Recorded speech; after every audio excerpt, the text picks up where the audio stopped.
আল্লামা যিনি বেশি জানেন, মানে প্রচুর জানেন, তাকে বলা হয় আল্লামা। আল্লামা এটা সম্পর্কীয় ব্যাপার, ইসলাম সম্পর্কে কিংবা অন্য কোনো ব্যাপারে।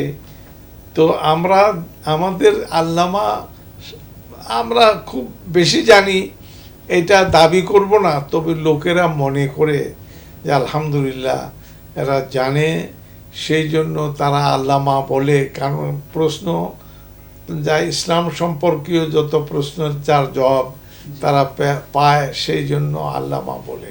যে আল্লাহ তাআলা আমাদের জ্ঞান দান করুন। আল্লাহ লোকেরা এই যে জ্ঞান চর্চা করি, আলহামদুলিল্লাহ জ্ঞানমূলক প্রোগ্রামগুলি করি, এসব কারণে, শ্রদ্ধার কারণে এটা বলেন অনেক সময়। জি, শাইখ আহমদুল্লাহ এবং বর্তমানে যিনি কাজ করছেন ওয়াজের ময়দানে মিজানুর রহমান আল আজহারি, তাদের আলহামদুলিল্লাহ তাদের নীতি ঠিক আছে।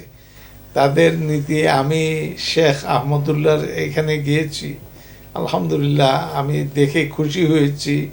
তার প্রস্তুতি, তার সমর্থন, তার পিছনে যে সমস্ত কাজগুলি যে করা হয়, তা আলহামদুলিল্লাহ আমার কাছে খুব ভালো লেগেছে, আমি খুব খুশি হয়েছি। এমনিভাবে অন্যান্যরাও যে কাজ করেন, আলহামদুলিল্লাহ দাওয়ার কাজ, আল্লাহর তাওহীদের প্রতি যারা দাওয়ার কাজ করেন, আলহামদুলিল্লাহ প্রত্যেকেই সম্মান করি, মর্যাদা দিই, ভালোবাসি। আল্লাহ তাআলা তাদের হায়াত দারাজ করুন, তাদেরকে আরো সমর্থন দান করুন। মাহফিলে বা জুমার খুতবাতে আমরা অনেক মুসল্লি দেখি, রাস্তাঘাটও সারিবদ্ধভাবে তারা জামাতে শরীক হয়, কিন্তু ওরকম ভাবে আবার দেখা গেছে যে ভালো কাজ ন্যায়ের পথে থাকে না, দেশে অন্যায় বেড়েও যায়। এটা আসলে মূল ব্যাখ্যাটা কি, বা কারণটা কি, ইসলাম কি বলে? না, সেটা কারণ হলো যারা শ্রোতাদের মধ্যে কিছু আছে যারা মানগত ইয়েটা বজায় রাখেন না।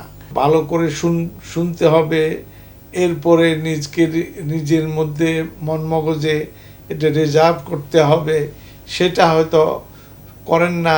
এই জন্য অনেক সময় উল্টাপাল্টাও করে ফেলেন এবং এটাকে সমর্থনও দেন। জি, শেখ হাসিনা যখন পালিয়ে গেলেন, তার সাথে সাথে একটা কষ্টকর বিষয় যে বাইতুল মোকাররমের যিনি খতিব ছিলেন তিনিও পালিয়ে গেছেন।